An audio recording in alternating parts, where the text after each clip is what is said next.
Hey, what is up guys, and welcome back to the Zosums. My name is the Awesome J34, and today we're going to be looking at the full changelog and everything else from 1.67.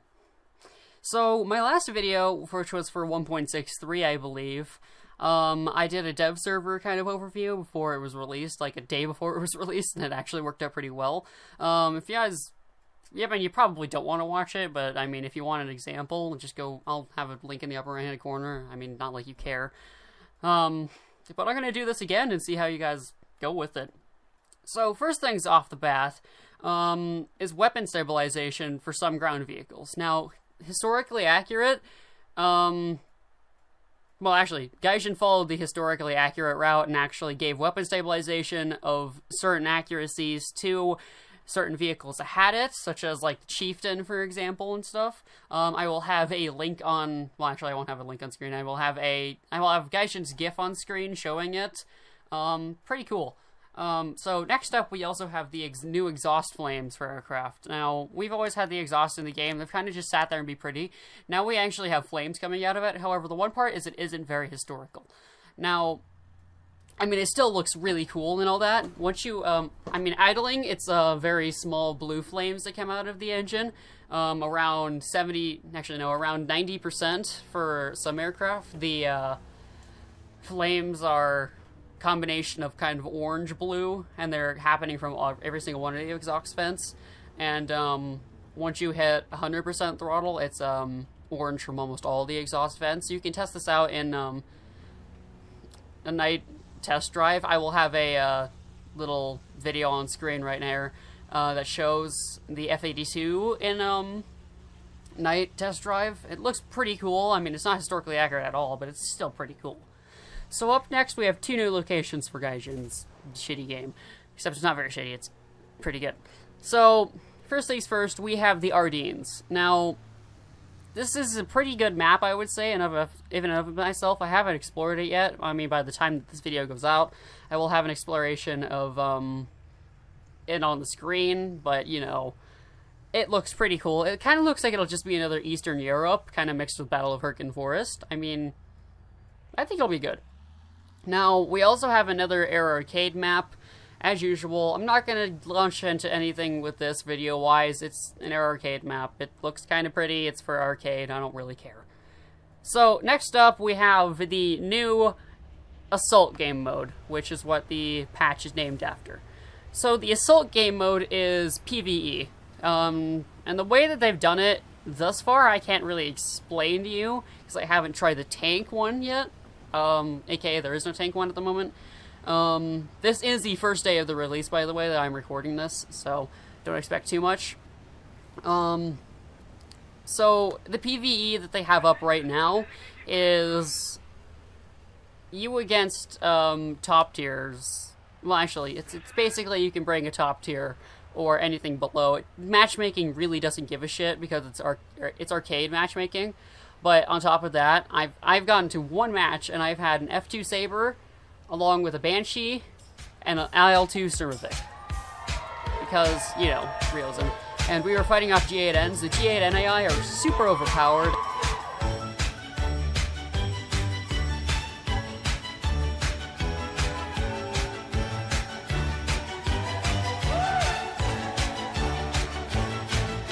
And then we were also fighting off R2Y2 AI.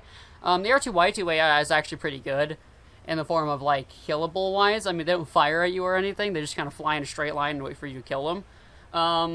From what I've seen thus far out of the Air Arcade one, which there is no realistic one yet, I kind of hope that they add one eventually.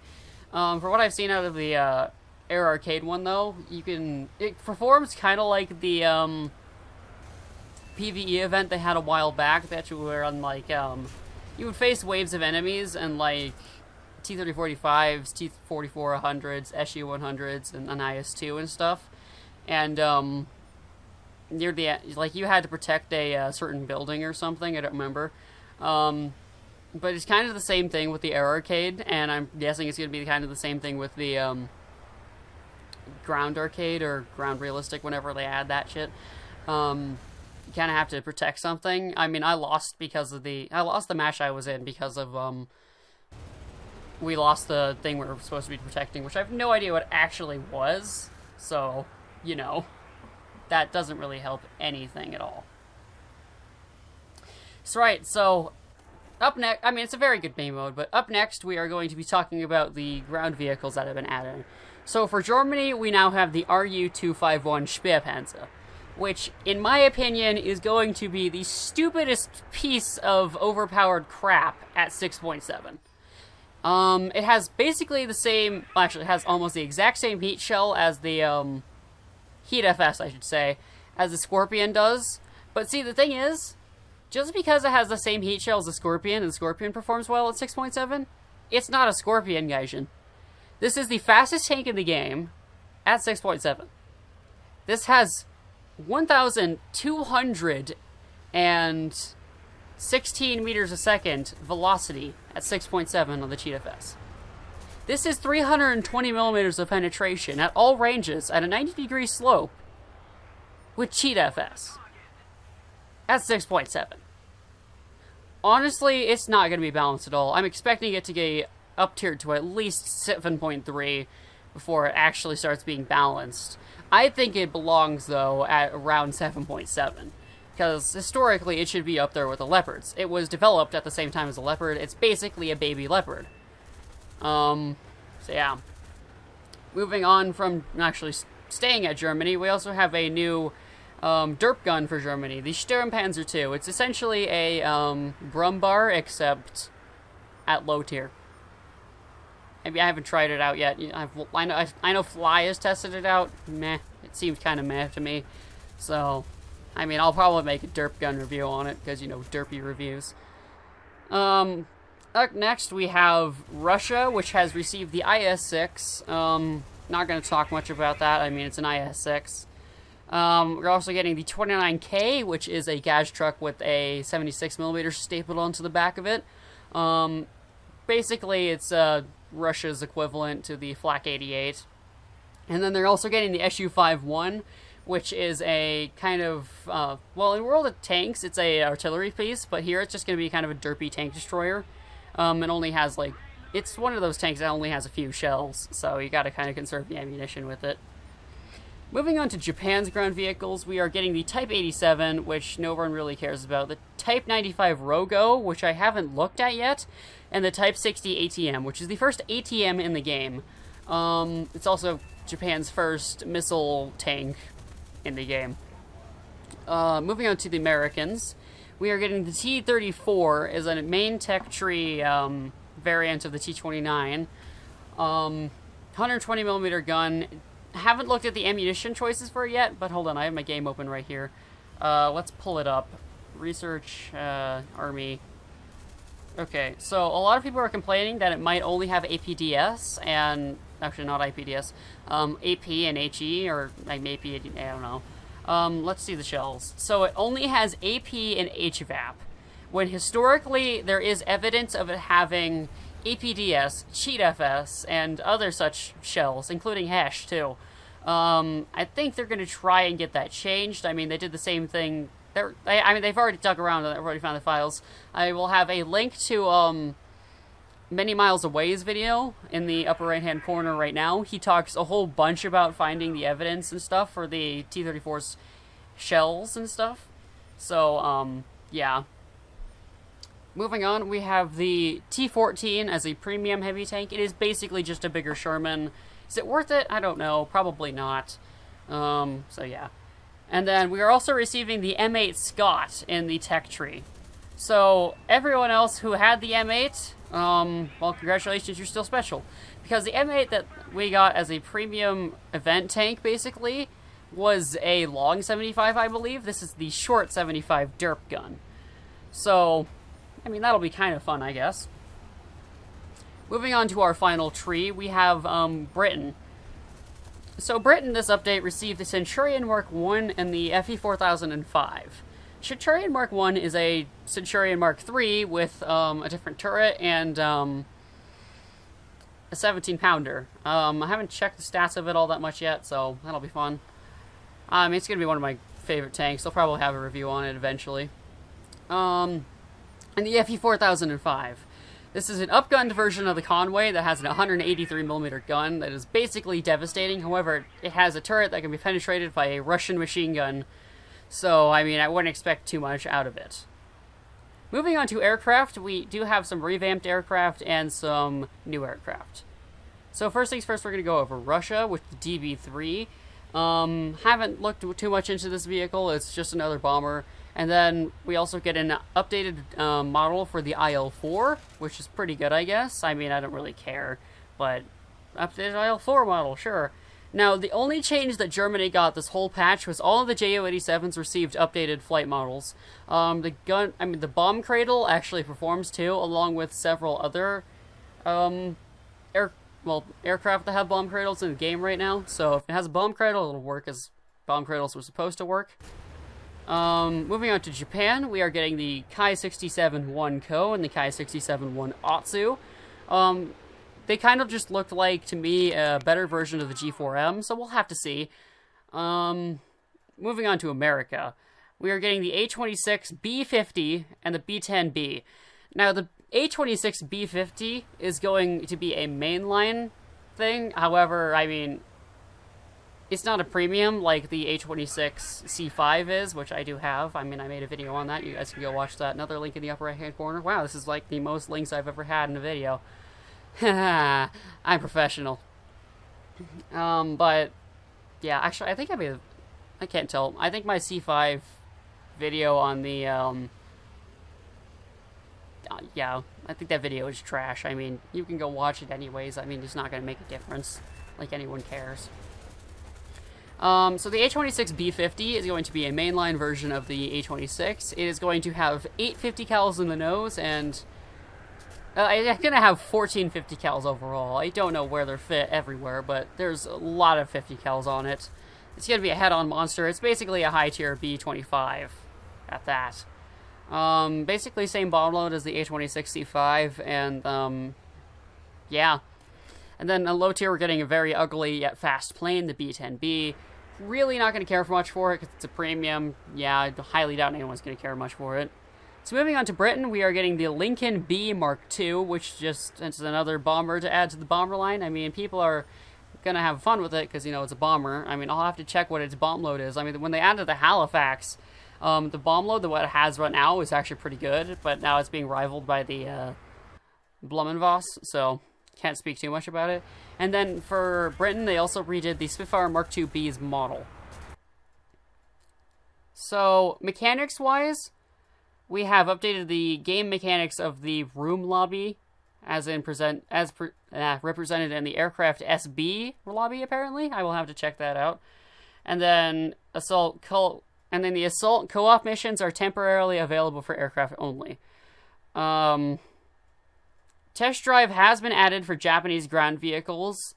And then in test drive against Soviet ground vehicles, the following models have been changed. The IS-4 has been replaced by the T-10M, and the T-95 has been replaced by the IS-4. And the aircraft missions of BR 3.7 to 4.7 requiring one base now requires one less 1,000 kilogram bomb. Interface-wise, the inventory button has been moved to the shop menu, and the events and tournament button has been removed from the menu tab. Instead, tournaments and streams and recordings have been added. There's a whole list of flight model changes here. I'm not going to go into them overall, but I'm going to just read off what have had their flight models changed. So the Horton 229, the J7W1, the entirety of the Yak line, the entirety of the Spitfire line, the entirety of the BF-109s, the F9F-8 has fixed a bug with the ailerons. Just gotta put that in there because that's quick. The Meteor Mark IV and the Meteor Mark VIII have fixed a bug with the description of the engines. P-38 entire line has been changed. The MiG-315 and the MiG-334 have been changed. The P-40E, the G-50, the MC-202, and the MC-200, along with the Kai-10-2, has been updated.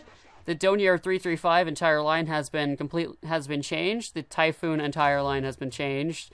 Typhoon Mark 1A has been changed specifically. The Tempest Mark V has been changed specifically. The Tempest Mark II has been changed specifically. The Sea Fury and the P-40 and the P-39 have been changed. The P-39 entire line has been changed as well.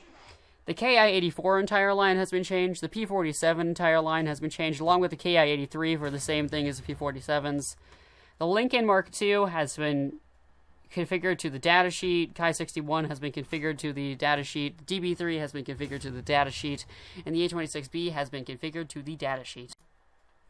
So for economy and research, the ability to purchase the winter camouflage for Golden Eagles has been removed from the following tanks: the Leopard A1A1, the Panzer IIIB, the Raketen Jagdpanzer II, the Raketen Jagdpanzer II Hot, the 88cm Flak 737 SFL, whatever the frick it is, which if I have a video on that, you can go watch that up your right-hand corner, the LVT A4 ZIS-2, the M163, the T-20, the M55, the Sheridan, I'm just going to say, the T-29, the M56, the ASU-57, the ASU-85, the IT-1, the KV-122. There's also a kind of funny translation mishap there. It says KB-122, even though it's KV, because in Russian it's KB, basically.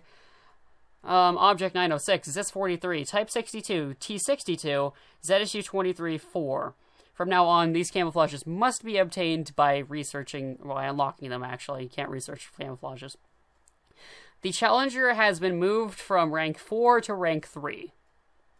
Now, sounds-wise, the voiceover for Japanese crews has been added. A supercharger for the KV-220 engine has been added. Well, sound, I should say. A new sound for the MG C-30L automatic cannon has been added. A new sound for the Type 3 machine gun and a new sound from the M2 have been added. And a new sound for the Type 92 machine gun and the Lewis have been added. So the .com reported bug fixes are the client crashes for some map areas have been fixed, and bugs related to the instruments in the F6F-5 cockpit have been fixed. Now, the .ru reported fixes, non-destructible float on the N1K1JA has been fixed. Display on the side float of the N1KJA after the wing has been destroyed has been fixed. Replay of the sound playback of the vertical elevation of the M26 T99 has been fixed. A bug related to the choice of voice over for crew of different nations has been fixed. The flap animation issue, where they are not releasing symmetrically, has been fixed. The absence of additional researchable weaponry for the Nakajima Kika in the X-ray view has been fixed. Texture bugs on some aircraft and ground vehicles have been fixed. Now, others, once again, the flames have been added. They fixed a bug related to the different armor penetration values of HESH projectiles. The values of armor piercing for this type of projectiles have been revised. The Cromwell Mark I has detailed the commander's hatch and area around the machine gun a bit more. The Comet and the Comet Iron Duke IV have detailed the commander's hatch and the area around the machine gun a bit more. The T-92 has fixed the 7.62mm machine gun models from the M37, no, from the M73 to the M37.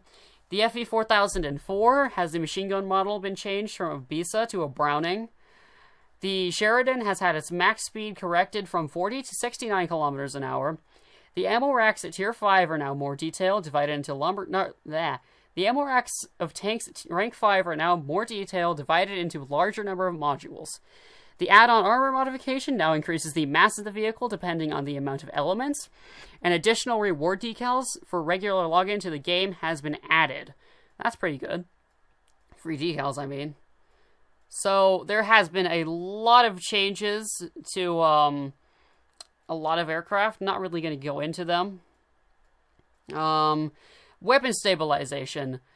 So we're going to talk about this. So Leopard A1A1 has received two plane, my bad, Jesus, I'm stupid. So for Germany, the Leopard A1A1 has received 2 plane, and the Flak Panzer Gepard has received 2 plane weapon stabilization. For the USSR, the PT-76B has received 2 plane, the Object 906 has received 2 plane, the T-10M has received 2 plane, the T-62 has received 2 plane, and the ZSU-23-4 has received 2 plane.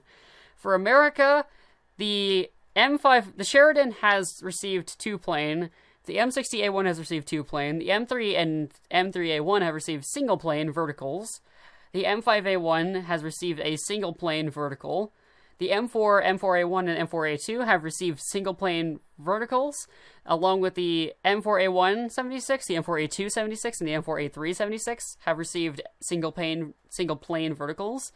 The Cobra King and the Sherman Jumbo, along with the German Jumbo 76, have received single-plane vertical, and the M24 Chaffee has received vertical single-plane. For Great Britain, the Centurion Mark III has received 2-plane. The Centurion Mark X has received 2-plane. The Chieftain Mark III has received a 2-plane. The Conqueror has received 2-plane, and the Falcon has received 2-plane. And for Japan, the STB-1 has received 2-plane. The Type 74 has received 2-plane. The M24 has received single-plane vertical, and the Sherman 76 has received single-plane vertical. Added emulation of the vertical stabilizer for tank guns has been added. I don't know what I'm saying anymore. Hold on, let me retry this.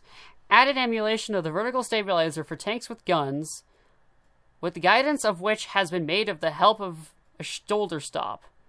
Panzer 35T, Panzer 35T Aus of A, the Panzer 35T Aus of F. Great Britain, the A13 All Model, Tetrarch Mark I, Valentine Mark I, Matilda Mark I, and Crusader Mark I. And for Japan, the Hago Commander, the Chiha, the Chihakai, and the Chihi, along with the Kami and the Kini, have received this added emulation of the vertical stabilizer via a shoulder stop. This is all of the major patch notes that have been added in 1.67. Hope you guys enjoyed this video. If you didn't, you can dislike the video, I don't really care. And if you did like the video, you can leave a like down below, and you can also subscribe to the channel so you can see more of my videos when they come out. I'm trying to get more professional out there, so, you know, you should probably do that thing, please. Yes, maybe, no, okay, cry. But if you guys enjoyed this video, please leave a like down below, subscribe. If you have any questions, comments, or concerns, I will be free to answer them in the description down below. Not description, sorry, my bad. The, bloody hell, the place down below that's called the comments, yeah, that. And then I will link the, I will link the devlog to the complete list of changes in the description down below as well. Hope you guys have a good day and have fun in patch 1.67. See you around.